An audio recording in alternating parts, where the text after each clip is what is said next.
Hello everyone, Uni here, and this video was actually supposed to be scheduled way back in October, but as you can guess, we are very late for that. Think of this as a very late special on Halloween. So since Halloween has long passed and I'm just really pumping out videos right now due to the heavy workload we have, and I'm also trying to find a different line of work, so I'm rather busy at this moment. I decided to create a video and do some research on some spoopy stuff and found some rather interesting topics to talk about. For today, we're actually going to talk about Philippine witches. We're all, if not most, familiar with what a witch is.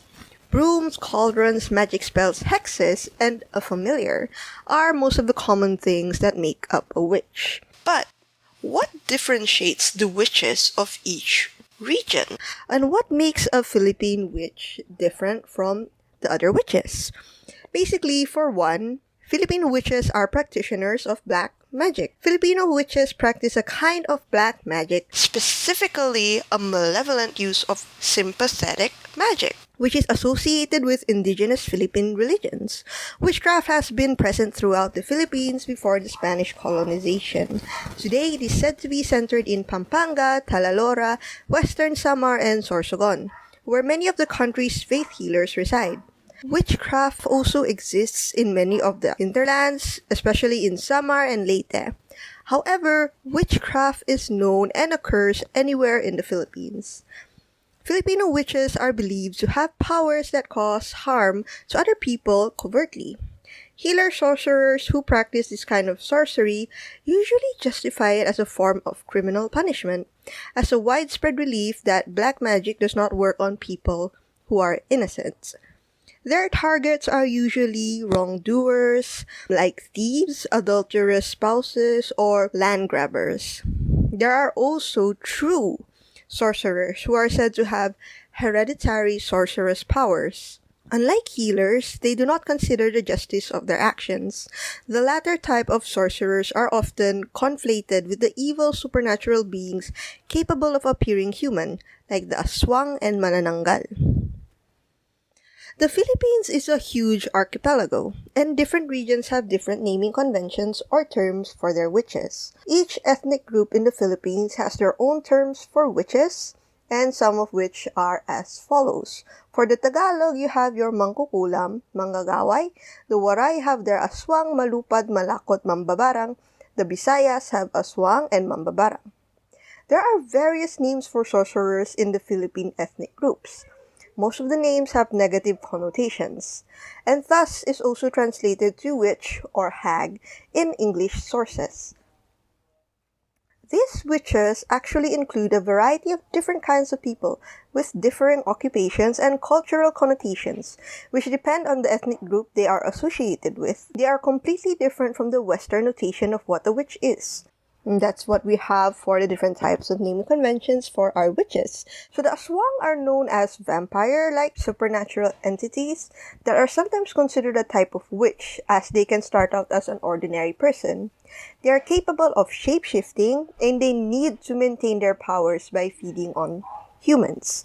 They are also called a variety of names such as the Ongo, the Kaskas, the Balbol, the Wakwak, the Manananggal, and various other names depending on what form they take or the method of attack they prefer. It is generally believed that an aswang cannot be born to normal parents. They either need to have an aswang parent or gain their curse through transference called salab. Depending on local beliefs, this can involve an aswang merely looking at a victim, contaminating the food of the victim with secretions, or by directly transferring their powers through touch on their deathbed. The second one we have is the mangkukulam. A mangkukulam can be considered a Filipino witch, literally meaning a practitioner of kulam. A curse is called a sumpa, which can be translated as a vow or oath and even curse. A mangkukulam uses a voodoo doll and a needle to cast spells on people they want to take revenge on, but largely use natural magic and superstitions similar to the albulario or witch doctors. Both can be considered witches, but the main difference is that the albulario is more of a doctor who heals people, while a mangkukulam is a malevolent person who tricks and curses others. The primary methods employed by a mangkukulam are candlelighting rituals, scrying or tawas, recitation of spells, and concocting potions. Unlike healers, they do not consider the justice of their actions. Modern popular culture also depicts the mangkukulam as mainly doing only love potions and malicious curses. But more extreme depictions claim they can summon ghosts to haunt dolls, raise the dead, or, at least control the dead bodies, and other things related to necromancy. The third we have is the Mamababarang. So the Mamababarang is the Visayan version of a sorcerer or sorceress who uses insects and spirits to enter the body of any person they hate. Mamababarang are ordinary human beings with black magic who torture and later kill their victims by manifesting their bodies with insects. They are different from the mangkukulams, the latter only inflict pain or illness. Mamabarang use a strand of hair from their chosen victim and tie it to the bugs or worms, which they will use as a medium. When they prick the bug, the victim immediately experiences the intended effect, so similar to that of a voodoo doll, but instead makes use of insects. When the practitioner decides to employ his dark art, he performs a prayer ritual wherein he whispers instructions and identifies the victim to the beetles.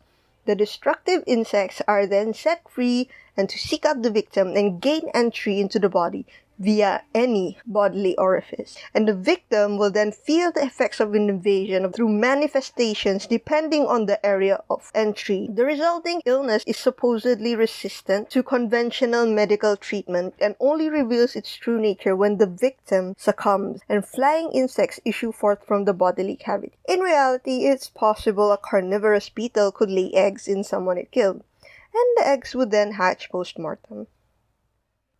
So what are the type of magics that they practice? There are different terms in the type of black magic practiced by the witches. The Ilocanos have the tanem, tamay, the Kalog have kulam, gaway, Visayan has barang, hiwit, igda, haplit, paktol, anyaw, Moro has pantak. So despite the differences in the terminologies, the methods used are almost identical across the Philippines. This type of witchcraft makes use of insects, voodoo dolls, effigies, or some other type of representation of the target victim. These are usually linked by including person's hair or nail clippings. These are activated by chants, spells, or symbols. The witch will then either harm the effigy to cause corresponding harm to the victim, or physically sends objects into the victim's body, which can range from insects, stones, to even pins. In some instances, the ingredients of the ritual themselves determine the effects. So we first have the barang, which is one of the most well-known of the black magics practiced in the Philippines. So the term barang refers to a type of beetle in Visayan, and it is a carnivorous beetle. The method makes use of the witch's familiar. Usually, this is a destructive insect, especially carnivorous beetles, to invade someone's orifices. Another method is usik, which translates to sharp magic, or induced illnesses using smaller insects. Similar to barang, usik makes use of insects as well, albeit smaller in size to cause piercing and sharp pain to their victims. Next up, we have hilo and lason, basically poison magic. As the name suggests, this method employs the use of poison. The method is long and requires the use of a number of blades to create an altar where a snake is said to slither upon the blades and leave its blood, as well as its venom on them.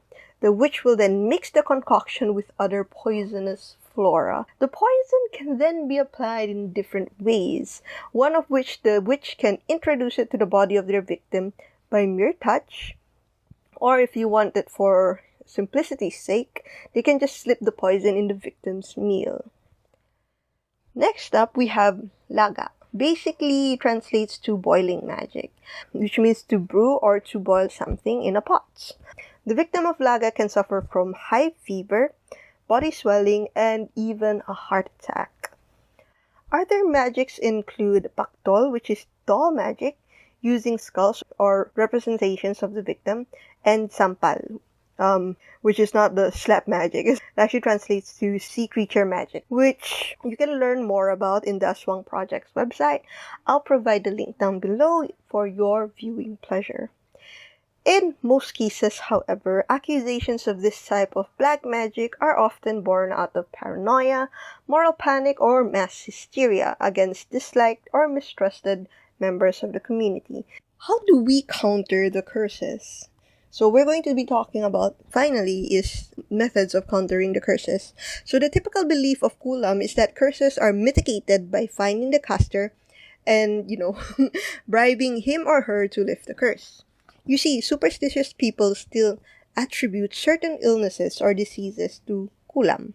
This most often happens in rural areas where an herbal doctor called an albulario diagnoses a victim using a divination method called pagtatawas and helps the victim cure his or her malady.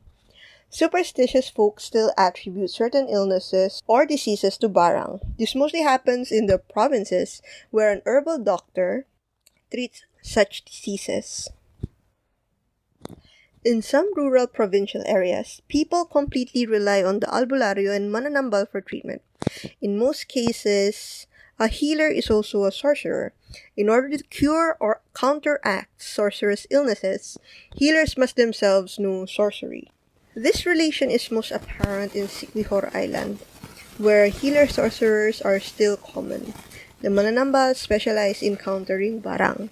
As spiritual mediums and divinators, Filipino shamans are notable for countering and preventing the curses and powers of witches, notably through the usage of special items and chants. Sorcerous attacks are most commonly treated with sumbalik, basically are counterspells or antidote. They supposedly deflect the effects of the curse and return it to the caster.